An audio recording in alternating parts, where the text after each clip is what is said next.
Halo dan selamat datang kembali. Kita lanjut lagi nih, kita mau bedah materi yang Anda bagikan, spesifiknya bab 5 ya, fokusnya ke tahap-tahap awal krisis utang. Swasta dan pemerintah, terutama tahap 1 sampai 4. Kita mau lihat nih, gimana sih tanda-tanda awal kesulitan finansial suatu negara itu mulai muncul. Seringnya kan ini belum jadi berita besar ya. Oke, mari kita bongkar. Tentu. Tujuannya memang memahami semacam urutan kejadian yang khas gitu ya, yang sering berulang. Ini basisnya dari analisis historis di materi Anda ini. Kenapa ini penting buat Anda? Ya, supaya kita bisa lebih, aware gitu, bisa ngenalin pola saat tekanan utang mulai numpuk di satu negara. Oke, jadi analisis di sini nunjukin akarnya itu sering dari akumulasi utang besar-besaran ya selama bertahun-tahun, seringnya juga dari pinjaman luar negeri. Nah, ini kan yang bikin negara jadi rentan.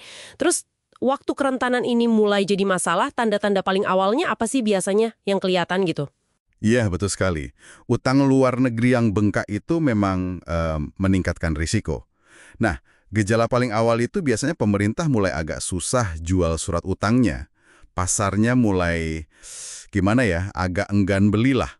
Nah, respon awal mereka, ini di tahap 1-2 ya, biasanya pakai beberapa trik yang agak belakang layar. Oh, trik belakang layar kayak gimana tuh? Misalnya, maksa bank-bank domestik buat beli surat utang pemerintah, atau pakai persuasi moral. Persuasi moral, maksudnya? Ya, semacam bujukan halus lah ke investor lokal, hayo dong beli demi negara gitu-gitu. Kadang bank sentral juga mulai ikut beli, tapi diam-diam, pembelian terselubung gitu. Wah, Nah, ini biasanya fase-fase awal lah, saat ketegangan internal mulai terasa. oke. Jadi persuasi moral, pembelian terselubung, itu justru bisa jadi sinyal awal ya, bukan cuma manuver biasa. Menarik. Terus materi ini juga nyinggung soal proyeksi utang sama bunganya yang cenderung naik terus ya kan, dibanding pendapatan. Bahkan sebelum krisisnya benar-benar meledak. Nah, pas tekanannya makin kuat, apa yang terjadi biasanya? Masuk tahap 3-4 gitu. Betul. Masuk tahap 3-4, situasinya ya makin genting.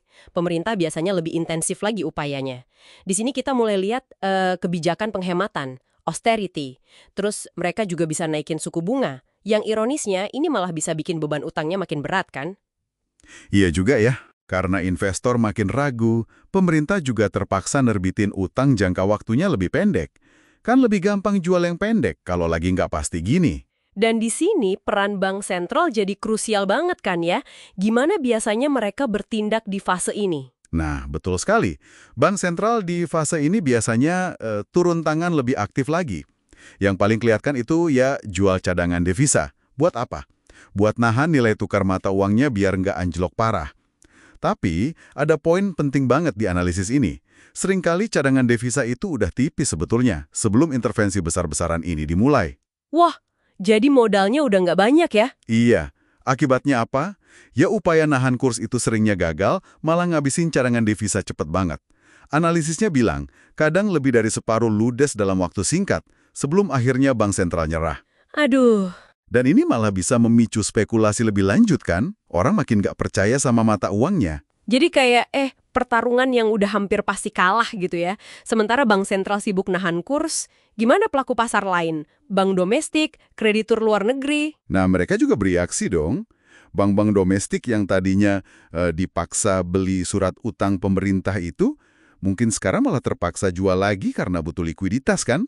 Nah, ini malah bikin harga surat utangnya makin anjlok. Bikin tambah parah ya? Betul.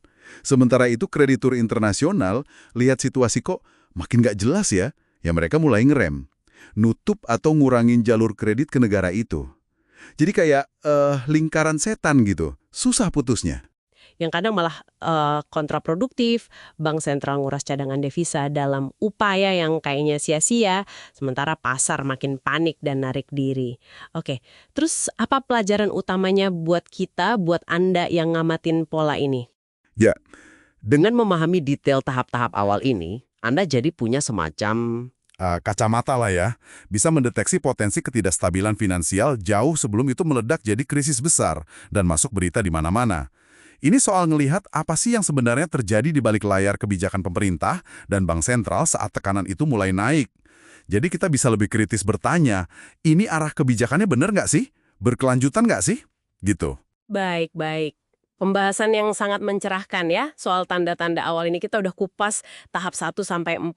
Gimana masalah itu seringkali pelan-pelan dulu sebelum akhirnya memburuk drastis. Iya. Nah, sebagai penutup nih, ada satu pertanyaan reflektif yang muncul dari materi Anda ini yang menarik juga buat Anda renungkan. Gini, kalau kita lihat pola historis respon pemerintah dan Bank Sentral di tahap 1 sampai 4 ini kan cenderung reaktif ya. Nah, gimana menurut Anda instrumen kebijakan yang lebih modern, kayak misalnya quantitative easing, QE, skala besar, yang kan marak banget tuh pasca 2008 dan disinggung juga di materi ini. Apakah QE ini bakal ngubah progresi awal krisis utang di masa depan? Apakah ini cuma nunda aja tahap akhir yang nggak terhindarkan? Atau dia benar-benar bisa ngubah dinamika awal dari siklus krisis ini? Pertanyaan bagus itu. Iya, sesuatu untuk Anda pikirkan lebih lanjut.